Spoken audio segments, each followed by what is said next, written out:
Vous avez faim, ça tombe bien. Tous à table, c'est l'émission qui parle de votre alimentation sur Graffiti. Présentée par Frédéric.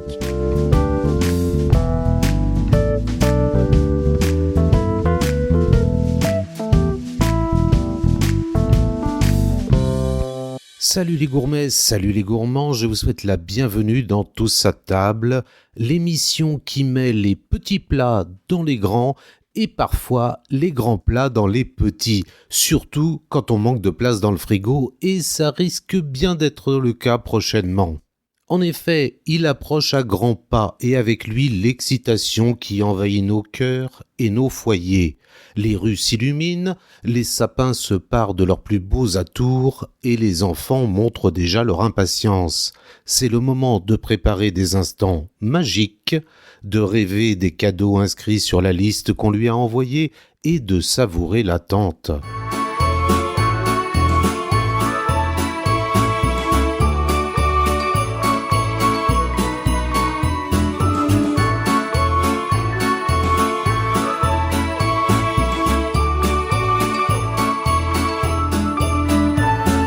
Aujourd'hui, je vais vous parler d'un sujet qui met tout le monde d'accord, le réveillon de Noël.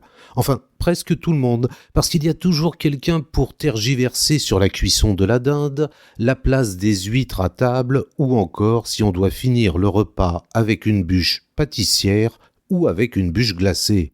Et parlons-en de ce repas de Noël, c'est le seul moment de l'année où tout le monde devient critique gastronomique. Ah, cette farce manque un peu de sel.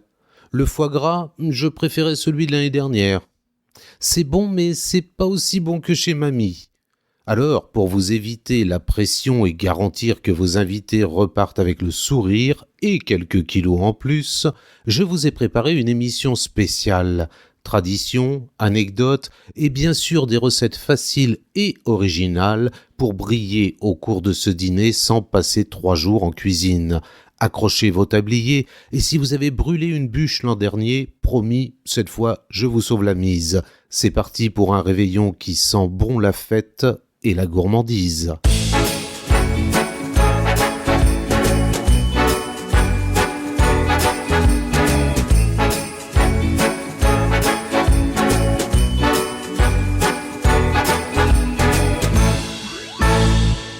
Que vous soyez adepte des classiques revisités ou en quête d'originalité, le menu de Noël est l'occasion parfaite pour se régaler. Des apéritifs raffinés, des plats festifs et des desserts gourmands. Chaque étape du repas mérite une attention particulière, mais ne nécessite pas forcément d'y passer des heures. Et c'est bien connu, la période des fêtes est un coup dur pour votre porte-monnaie. Entre les décorations, les cadeaux et les sorties, il est parfois difficile de s'y retrouver et de garder quelques sous de côté pour le dîner du réveillon. Alors, sans refaire l'émission de l'an dernier, lors de laquelle je vous proposais un Noël à petit prix, j'ai choisi cette année de vous proposer un réveillon certes économique, mais surtout facile à préparer.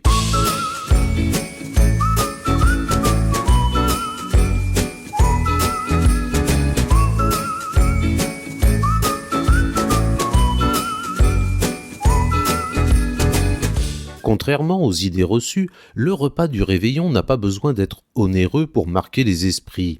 C'est d'abord la convivialité et l'ambiance festive qui priment dans votre décoration et avec une vaisselle distinguée qui joueront en votre faveur en plus des recettes gourmandes.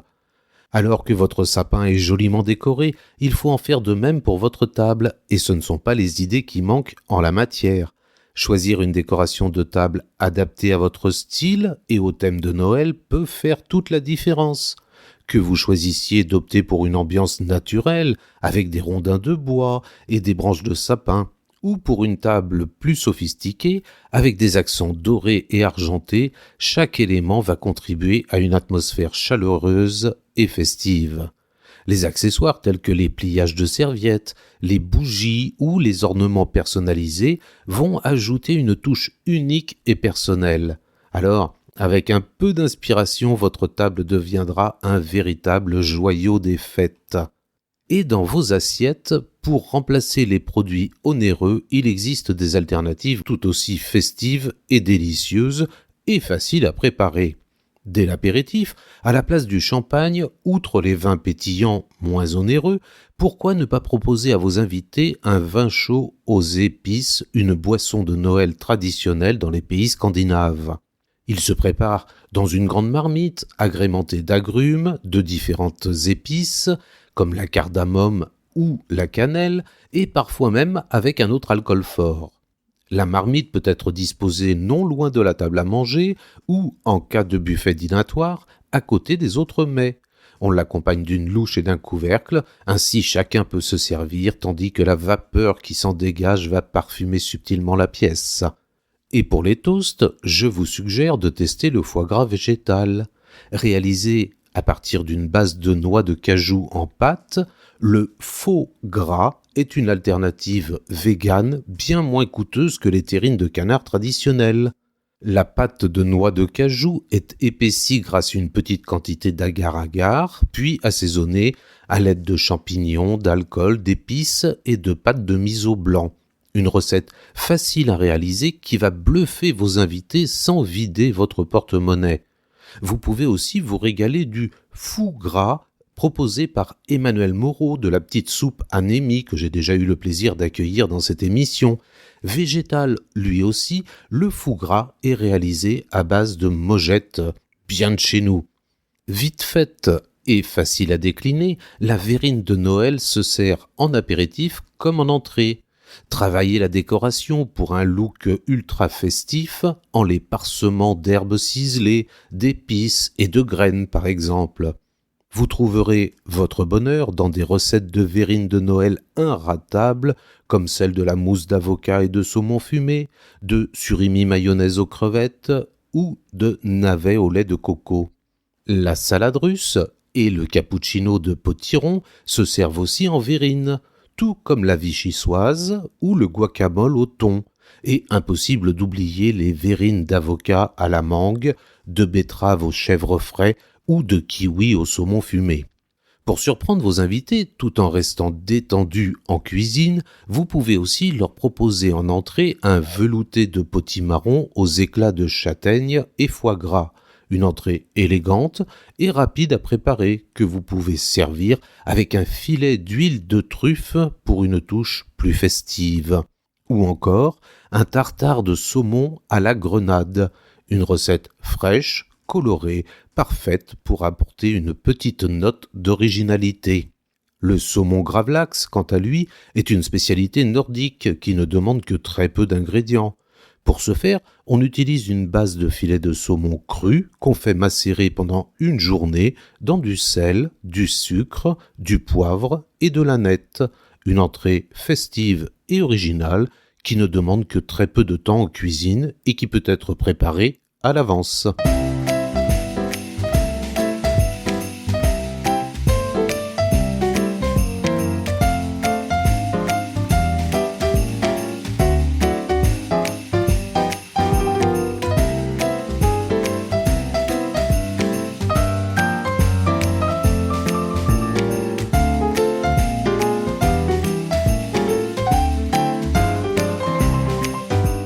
En guise de plat principal, à la place du traditionnel chapon ou de la poularde chaponnée, on peut miser sur un poulet de qualité qu'on fait délicieusement rôtir, saupoudré d'épices et d'herbes de Noël, comme la cannelle, la muscade, la cardamome, les clous de girofle. Pour l'accompagner, rien de tel que des légumes à la crème ou aux épices.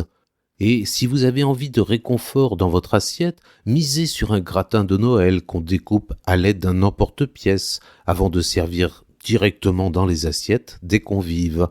Évidemment, vous opterez pour des aliments de saison plus respectueux de l'environnement, mais aussi moins chers que des légumes importés.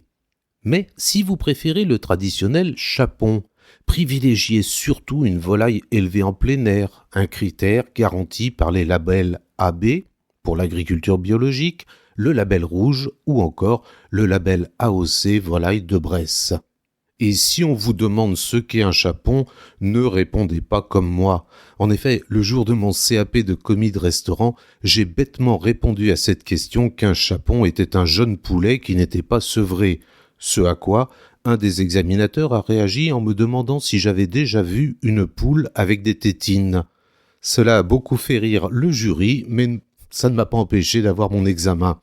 Le chapon est bien un poulet, mais qui a été castré à l'âge de 8 semaines pour permettre le développement de sa masse et obtenir une plus grande tendreté de sa viande. Et vous pouvez aussi opter pour un magret de canard préparé avec du miel et des épices de Noël. C'est une autre alternative, avec une cuisson simple et des saveurs chaleureuses. Accompagnez-le d'une purée de céleri ou d'un gratin dauphinois revisité avec du parmesan. Les poissons et les produits de la mer ont également leur place sur votre table de Noël, comme le saumon. La truite est riche en oméga 3, en protéines et en vitamines. Elle est en revanche moins calorique et surtout elle affiche un prix bien plus bas. Mais puisqu'elle est plus maigre, la chair de la truite est aussi plus sèche. Elle préférera donc les cuissons à l'étouffée ou avec une bonne dose de sauce. Pour une blanquette ou un feuilleté, pas de problème, mais pour des pavés de truite au four, soyez généreux sur l'huile d'olive. On se retrouve après la pause musicale pour continuer cette exploration des idées de recettes faciles et pas chères pour votre réveillon de Noël.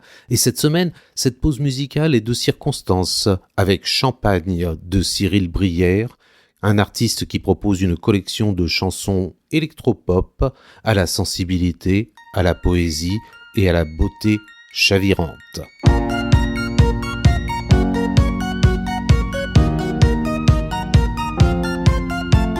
Je secoue et ça mousse. Champagne En cascade, éclabousse. Montagne Des chemins enivrants se dessinent sous mes doigts. Tu t'échappes de moi. brûlant Mon désir qui éclate. Champagne Des envies immédiates. me gagne Comme la course éphémère de ces bulles dans mon verre. Dans si peu de temps,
à table, la suite avec aujourd'hui une émission spéciale consacrée à votre dîner du réveillon de Noël qui approche à grands pas. Avant de continuer notre exploration des idées de recettes simples mais gourmandes, à prix abordable, je vous propose un petit tour du côté des symboles de ces plats de fête. Les plats de Noël sont bien plus que de simples mets. Ils portent des siècles de symbolisme, de tradition et de signification culturelle, comme par exemple la dinde ou le chapon farci, qui sont un symbole d'abondance, de prospérité. Ces volailles étaient autrefois réservées aux grandes occasions. Leur taille généreuse reflète l'idée de partage, un élément essentiel des fêtes de Noël. Les fruits secs et les noix sont des aliments souvent présents dans les traditions, comme les 13 desserts de Provence. Ils représentent la force, la sagesse et la longévité, et ils évoquent aussi les richesses offertes par la nature. Le foie gras, dont je vous parlais la semaine dernière, est un symbole de raffinement et de luxe, qui rappelle les repas festifs des élites d'autrefois. Aujourd'hui, il reste un incontournable des tables de fête, incarnant l'excellence de la gastronomie française. Les huîtres et les fruits de mer ont longtemps été considérés comme des mets de luxe. Ils symbolisent la pureté et la fraîcheur. Leur présence sur la table de Noël est aussi un clin d'œil aux traditions côtières. La bûche de Noël est un dessert emblématique qui trouve son origine dans l'ancienne coutume de brûler une bûche dans l'âtre, symbole de chaleur, de lumière et de renouveau. Aujourd'hui, la bûche pâtissière perpétue cette tradition en apportant douceur et gourmandise. Le pain d'épices, avec ses saveurs, rappelle l'Orient et les présents des rois mages. Il symbolise aussi la convivialité et le réconfort en période hivernale. Les clémentines et les oranges symbolisaient autrefois un cadeau précieux et exotique. Aujourd'hui, elles évoquent l'abondance, la lumière et la chaleur en plein cœur de l'hiver. Enfin, le vin chaud qui symbolise la chaleur et la convivialité. Associé au marché de Noël, il évoque les traditions de l'hiver et le plaisir de se réchauffer en famille ou entre amis. Chaque plat sur la table de Noël raconte une histoire. Qu'elle soit empreinte de légendes anciennes ou de souvenirs familiaux, renforçant ainsi le lien entre gourmandise et magie des fêtes.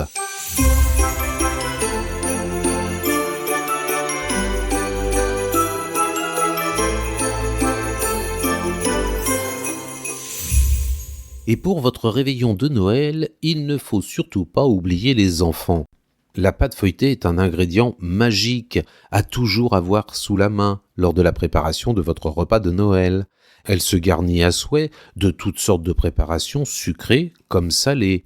En effet, elle se découpe facilement en forme d'étoiles, de sapins, de bonhommes de neige ou de boules de Noël et vous aidera à préparer des feuilletés apéritifs festifs. C'est une alternative peu coûteuse et idéale pour les petits comme pour les grands. En entrée, par exemple, les plus jeunes de la table ne feront qu'une bouchée de vos feuilletés jambon fromage, chèvre miel ou champignons. Et vous pouvez aussi la décliner en bœuf Wellington en guise de plat principal pour l'ensemble de vos convives, ou en version végétarienne pour un Wellington de légumes à l'allure tout aussi festive. Vous pouvez aussi pour les enfants réaliser des ravioles maison. Vous miserez sur un grand format pour obtenir une belle raviole en forme de sapin ou d'étoile fourrée d'épinards, de fromage ou de champignons qui séduira à coup sûr les enfants de votre table. Sans oublier la sauce que vous pourrez servir dans un petit bol à part avec une cuillère de service pour les amuser. Et après un joli plateau de fromage bien garni, il est temps de passer au dessert avant l'arrivée du barbu tout de rouge vêtu qui va déposer les cadeaux au pied du sapin. À Noël, le dessert est sacré, et avec un budget serré pour ne pas se prendre la tête, ni faire l'impasse sur la bûche, il est possible de trouver des recettes faciles et pas chères. Classiques au chocolat, corsés au café ou avec des fruits. Un dessert chaud, froid, glacé, cru ou cuit, préparé minutes ou longtemps à l'avance. Le plus difficile pour vous va être de choisir le dessert de Noël qui va plaire à tous vos invités. Et si pour vous, le dessert de Noël ne peut être que traditionnel, alors misez sur la bûche de Noël, avec des spéculoos par exemple, ou celle aux pommes et à la cannelle. D'autres desserts peuvent être incontournables, comme le strudel aux pommes, ou la panettone aux raisins de Corinthe, ou encore le kouglof alsacien. Pensez aussi au cake ou à la brioche de Noël déclinée en version étoilée au chocolat, à moins de préférer la célèbre tarte au marron ou le sabayon au citron. Les enfants adoreront les sapins de crêpes de Noël, les brownies de Noël au sucre d'orge, et les grands préféreront certainement les crèmes brûlées à la châtaigne et les mousses choco-orange ou la version chocolat au lait et crème de marron. Et pour vous rattraper de votre bûche ratée de l'an passé, vous trouverez cette semaine sur le site graffitiradio.fr une recette facile et inratable de la bûche de Noël au chocolat. Et d'ailleurs, voici quelques petites astuces de chef pour ne jamais rater votre bûche.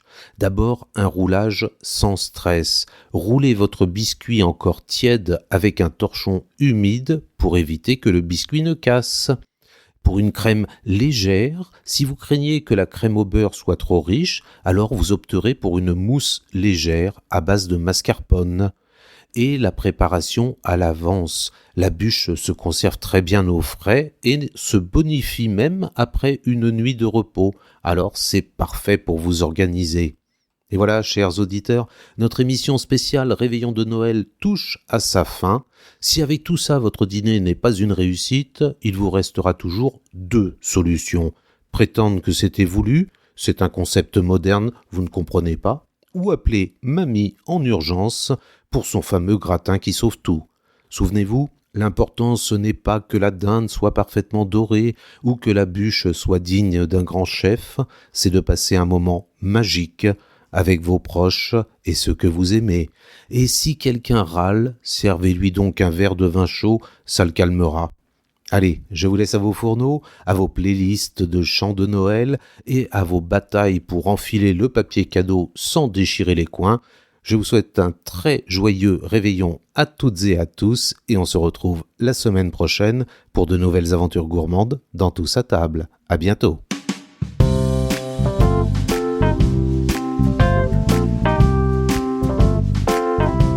Réécoutez Tous à table en podcast sur le site graffitiradio.fr, sur Spotify, Deezer, Apple Podcast entre autres. En attendant de retrouver Frédéric pour une prochaine émission, mangez bien, mangez sain.